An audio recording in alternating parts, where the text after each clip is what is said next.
নমস্কার, আমার নাম নবনীতা ভট্টাচার্য। আর আমি ফের চলে এসেছি আপনাদের সামনে আমার চ্যানেল বক্রমবাজ নিয়ে। এখন বক্রমবাজ যখন শুরু করি তখন ওই করোনার পর্ব চলছিল, যে সময় সব কিছুর ওপরই একটা রেস্ট্রিকশনস চলে আসে। ফলে রেস্ট্রিকশনসের ফলে যেটা হয়েছিল যে মানুষের সঙ্গে যোগাযোগ, স্বাভাবিক যে আমাদের যাপন, সেটা কিছুটা নষ্ট হয়ে গিয়েছিল।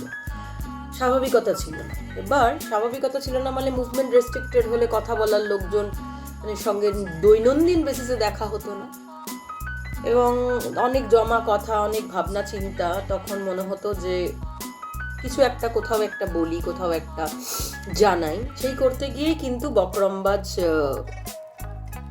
আসে। প্রথম নাম ছিল টকেটিভ, তারপরে চেঞ্জ হয় বক্রমবাজ। তো আপনাদের সামনে আবার আসা তার কারণ এখন ভীষণ একটা ওই মানে কি করব চলছে কনস্ট্যান্ট, যে এবার একটা নিজের কিছু করার দরকার, এবং সেটা সিরিয়াসলি। এবার সিরিয়াসলি করতে গেলে তার জন্য অনেকটা সময় আমাকে দিতে হবে। সেই সময় কি আদৌ আমার কাছে আছে যে দিতে পারবো? এসব অনেক কিছুই মনে হচ্ছে। কখনো মনে হচ্ছে গাড়ি নিয়ে একদিন বেরিয়ে পড়ে আপনাদের সঙ্গে কথা বলবো বিভিন্ন বিষয় নিয়ে, কখনো মনে হচ্ছে না কিছু বইপত্র যদি আমি বইপত্র নিয়ে যদি কথা বলা যায়, কোনো ভালো বই, নিজের ভাবনা চিন্তা। অবশ্যই একটা বই আমি রিভিউ করার কথা বলছি না, রিভিউ নয়, অত বড় মানুষও আমি নই যে যেটা একটা বই পড়ে আমি রিভিউ করতে পারি, কিন্তু আমি সেটা নিয়ে কথা বলতে পারি, সেটার ভালো লাগা মন্দ লাগা এরকম। এই ভাবনা চিন্তাটা আমার অনেক দিনই ছিল, কারণ আমার অনেক বন্ধুদের বইপত্র বেরিয়েছে। আমি ভেবেছিলাম তাদের বইগুলো পড়বো, পড়ে তাদের বইগুলো সম্পর্কে একটা আমার মত শেয়ার করব। তো সেটাও করে উঠতে পারিনি। তো রিসেন্টও ভাবছি যে কি করা যায়, নিজের কিছু করতে। মূলত আমি করতে চাইছি সাংবাদিকতার কাজ। সেটা কতদূর কি করতে পারবো আমি জানি না, সেটা কবে থেকে শুরু করতে পারবো সেটাও আমি জানি না। তো জানি না বলেই ভাবছি আপাতত কিছু তো একটা শুরু করি, মানে যেটা ছিল অ্যাটলিস্ট সেটাকেই যদি আবার এগিয়ে নিয়ে যাওয়া যায়। এই করতে গিয়ে আমার জন্মদিনে আমার এক দিদি দুটি বই আমাকে উপহার দিয়েছিলেন। একটা হচ্ছে বাঙালি নারীর সার্কাস অভিযান, বিতস্তা ঘোষাল। এটা উনি লিখেছেন, বেরিয়েছে ভাষা সংসদ থেকে।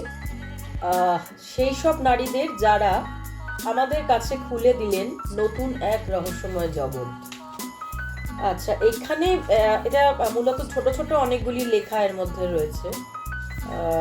বাঙালি নারীর সার্কাস অভিযান, হিন্দু মেলার প্রভাব ও নন্দগোপাল মিত্র, ব্যায়ামশালা গঠন, বাঙালির সার্কাসের সূত্রপাত, রাজবালা দাসী, সুশীলা সুন্দরী, কুমুদিনী, মৃন্ময়ী, রেবারক্ষী, এদের সম্পর্কে লেখা রয়েছে।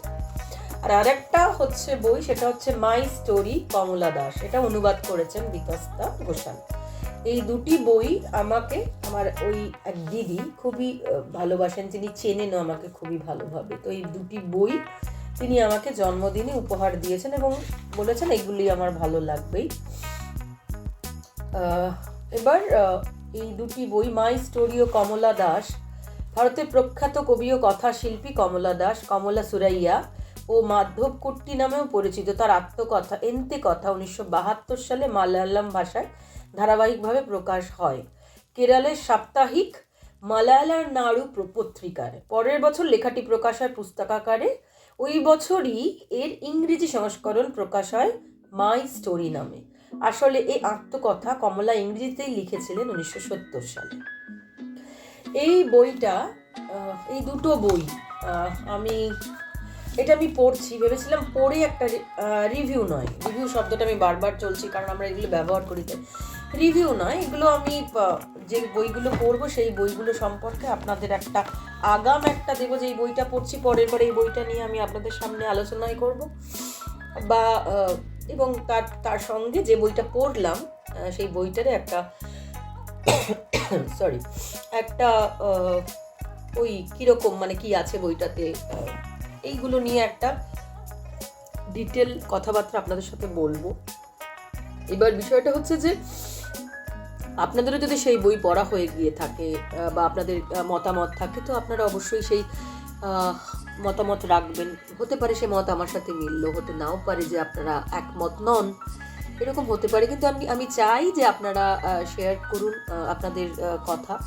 এবার তাতে যেটা হবে যে আমাদের বই পড়ার একটা অভ্যেস তৈরি হবে। আমি জানি বইটা কখনোই, যেমন খবরের কাগজ এবং বই, এই দুটোই কখনোই মানুষ যতদিন বেঁচে থাকবে ততদিন বই বিষয়টা, মানে এই যে হাতে বই এরকম বা খবরের কাগজ, এটা দেখুন আমার বিশ্বাস যে এটা কখনোই অবলুপ্তি হবে না। ফলে পড়াশোনার অভ্যেস যে আমাদের আছে সেটা, সে বিষয়ে সন্দেহ নেই। বইমেলা তার বড় প্রমাণ, এত এত বইয়ের দোকান তার বড় প্রমাণ। সুতরাং আমি যতটুকু করতে পারি, আমরা বইগুলো পড়তে পারি। বইটাতে কি হবে, বই পড়া হবে। বা আমি যদি আপনাদের বলি যে আমি এই বইটা পড়ছি, আপনাদের কাছে থাকলে আপনারাও পড়ে ফেলুন। এক সপ্তাহ বাদে আপনারা যখন রিভিউ করবেন, আমরাও একসাথে, রিভিউ নয়, বারবার শব্দটা আমি উইথড্র করতে চাই, রিভিউ নয়, আমরা আলোচনা করব যখন, তখন আপনারাও সেটাতে কথা বলতে পারবেন। এরকম হতেই পারে যে পরবর্তী ক্ষেত্রে আমরা কোনো বই নিয়ে লাইভ করলাম যেখানে আপনারা আপনাদের মত জানালেন, সেগুলো তো পরের বিষয়। আপাতত আমি ঠিক করেছি যে বক্রমবাজে সপ্তাহে একদিন করে, বুধবার করে, একটি যে কোনো বই যা আমার পড়া, সেই পড়া বইটি নিয়ে আমি একটা ব্লগ বানাবো এবং আপনারা সেখানে আপনাদের মতামত জানাতে পারেন, আপনাদের ভালো লাগা মন্দ লাগা জানাতে পারেন। তবে এই কাজটা আমি সিরিয়াসলি শুরু করতে চাইছি, যেখানে আপনাদের সহযোগিতাটা সবচেয়ে জরুরি। তবে এটাও বলবো যে আপনাদের ভালো লাগা মন্দ লাগাগুলো অবশ্যই জানাবেন, নাহলে আমি একা একা এদিকে বকে যাব, তারপর একসময় বোর হয়ে যাব। নমস্কার, ভালো থাকবেন।